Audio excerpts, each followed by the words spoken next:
আপনারা সবাই জানেন যে আমাদের দলের চেয়ারপারসন এই দেশের সবচেয়ে জনপ্রিয় নেত্রী এবং গণতন্ত্রের আপসীন নেত্রী দেশনেত্রী এবং খালেদা জিয়া এখন অত্যন্ত অসুস্থ, হাসপাতালে আছেন। চিকিৎসকরা কাজ করছেন, আপ্রাণ চেষ্টা করছেন, দেশি বিদেশি সমস্ত চিকিৎসকদেরকে যুক্ত রেখেই তারা চিকিৎসাটা করছেন। এবং আল্লাহ তাআলার কাছে আমরা সবসময় দেশবাসী এই দোয়া করছি যে আল্লাহ তাআলা তাকে যেন সুস্থ করে দেন, তিনি সুস্থ হয়ে আমাদের মাঝে আসেন। সারা দেশের মানুষ তার রোগ মুক্তির জন্যে আল্লাহ তাআলার কাছে দোয়া চাইছেন। আমরা এই অনুষ্ঠান থেকেও আমরা তার জন্য দোয়া চাইছি, আল্লাহ তাআলা তাকে যেন অত্যন্ত দ্রুত সুস্থ করে দেন এবং আমাদের মাঝে এসে পৌঁছান এবং কাজ করার আমরা তার নেতৃত্বে কাজ করতে পারি।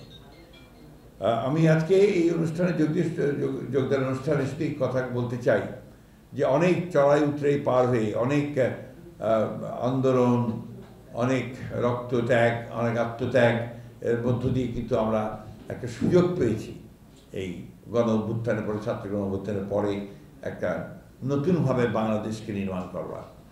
এবং আপনারা ইতিমধ্যে দেখেছেন যে বর্তমান যে অন্তর্বর্তীকালীন সরকার আছে ডক্টর মোহাম্মদ ইউনূসের নেতৃত্বে, সেই সরকারের অধীনে অনেকগুলো আপনার সংস্কার কমিশন তৈরি করে 6টা প্রায় করার মধ্য দিয়ে আমরা একটা সংস্কারের সনদ আমরা স্বাক্ষর করেছি।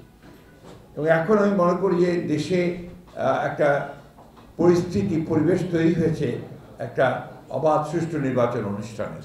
এবং আমি ধন্যবাদ জানাতে চাই যে এই অন্তর্বর্তীকালীন সরকার প্রধান আমাদের ডক্টর ইউনূস, তিনি ইতিমধ্যে 2026-এর ফেব্রুয়ারি মাসে নির্বাচন অনুষ্ঠানের ঘোষণা দিয়েছেন এবং সেইভাবেই আপনার প্রস্তুতি চলছে। আমরা অত্যন্ত আশাবাদী যে দেশের মানুষ এই সুযোগটি গ্রহণ করে তারা তাদের যে প্রতিনিধিত্ব, অর্থাৎ তাদের ইলেক্টেড যে প্রতিনিধি, তারা একটা পার্লামেন্ট গঠন করবেন এবং সেই পার্লামেন্ট গঠন করার মধ্য দিয়ে তারা একটা জনগণের গণতান্ত্রিক সরকার প্রতিষ্ঠা করবেন। আমরা আশাবাদী যে ডক্টর রিজেক কিবরিয়ার এই যোগদান আমাদের এই কর্মকাণ্ডগুলোকে আরও শক্তিশালী করবে। আপনারা জানেন ইতিমধ্যেই বিএনপি আমাদের ভারপ্রাপ্ত চেয়ারম্যান তারেক রহমানের নেতৃত্বে আমরা অনেকগুলো কর্মসূচি ঘোষণা করেছি এবং আমরা সবচেয়ে বড় জিনিস হচ্ছে যেটা যে আমরা তার নেতৃত্বেই এই আন্দোলন করেছি দীর্ঘ 15 বছর এবং আমরা আগামীতে তার নেতৃত্বেই বাংলাদেশে জনগণ যদি আমাদেরকে সমর্থন করে আমরা বাংলাদেশের সত্যিকার অর্থেই একটা গণতান্ত্রিক, অর্থনৈতিক দিক দিয়ে সমৃদ্ধ একটা রাষ্ট্র নির্মাণ করতে চাই।